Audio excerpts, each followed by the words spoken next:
Bezrat Hashem, the Zohar this morning of Parashat Shelch Lecha. Rabbi Yehuda Ava Azil Beocha B'adei Rabbi Abba. Rabbi Yehuda was walking together with Rabbi Abba, two colleagues and two students of Rabbi Shimon Bar Yochai, and on the way they are speaking Divrei Torah. Amar Mila Achat Be'en L'Shala. Says Rabbi Yehuda to Rabbi Abba, I have one thing to ask you. Since Hashem knows everything, and Hashem knows that mankind, the man that He's going to create, is going to sin, and He's going to have to decree death upon this man. So why did He create him? He created man, but He knew he's going to sin. He tells him, if you're going to eat from this fruit, right, you're going to die. But he knows he's going to eat, he's going to die, right? And he says, and now that the man was created, right? And it says in the Torah itself, Adam ki amut bo'el, the Torah which existed so many years before the creations of the world. And it said in the Torah already, in the middle of the Torah, it says, Adam ki amut be'oel, Parashat Chukat. So it says clearly, if a man dies, right? So means Hashem knew already before He created this world, 2,000 years before this world was created, it said in the Torah already, a person that would die, right? He becomes impure and everybody comes to the tent under, it becomes impure. So means Hashem knew that man is going to sin and man is going to die. So therefore, says Rabbi Yehuda to Rabbi Abba, I don't understand, why did Hashem create the man?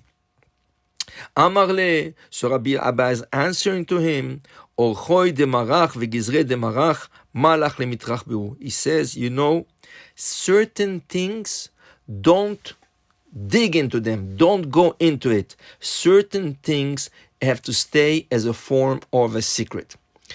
I'll give you an example. In the Torah, in Parashat Bereshit, in the creation, right? It says when Hashem separated the water, this globe was full of water, like it says, "Veruach Elohim merachefet al penei hamayim." In the beginning, right, there was the whole surface. There was no surface. There was no air. There was no space. There was no earth. There was nothing. The globe entirely was full with water, right? And then Hashem on the second day separated the water. So the top water is going to be called heavens, Shamayim, and the bottom water is going to be called the ocean. And this ocean filled up the world, right?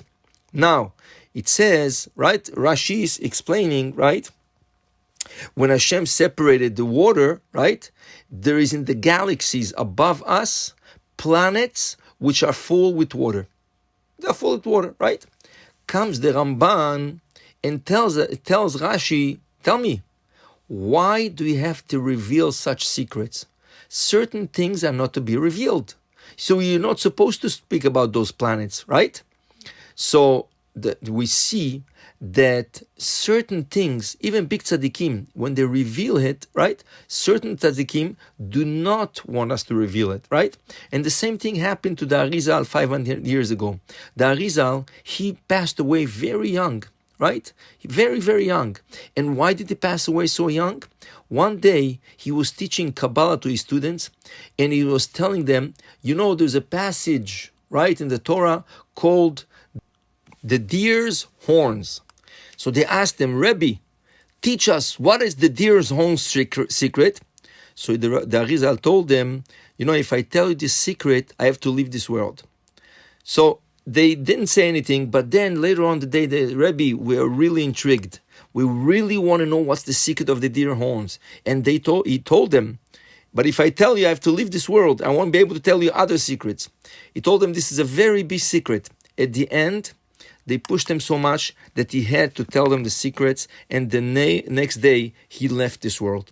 To tell you, certain secrets were not to go into them, right? And that's what Rabbi Abba is telling Rabbi Yehuda. Even though the Torah writes, mankind is going to be created, is going to sin, is going to die, and the Torah knew already what it's going to do, right? What's going to happen. It still stays a secret.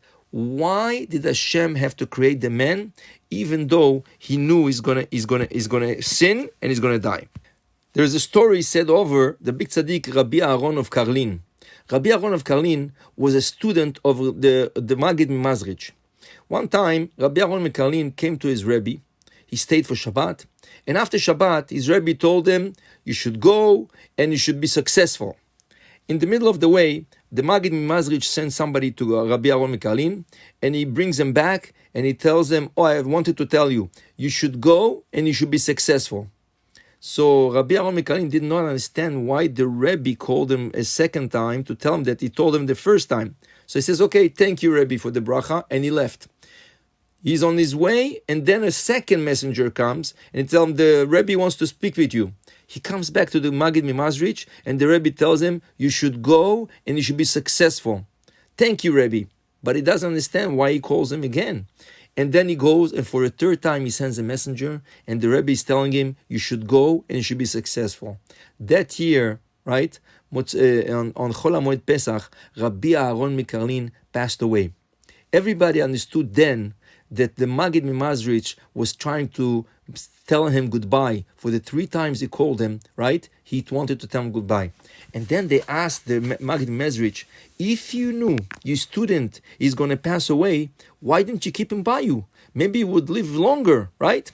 So the Maggid Mimazrich answered, certain things you're not supposed to say, right?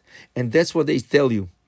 If you are a loyal man, not everything you're supposed to repeat. Some people repeat anything. You tell them something is secret and the whole town knows about it. So that's why the Chamim say, don't tell your secret over only to the one you trust really, really good, right? So if you trust your wife, this is the only person he can tell you secrets. If you have a good friend which you trust, this is the only person he can tell you secrets, right? But you cannot tell your secrets only to a person you know very good. And that's what the Torah says.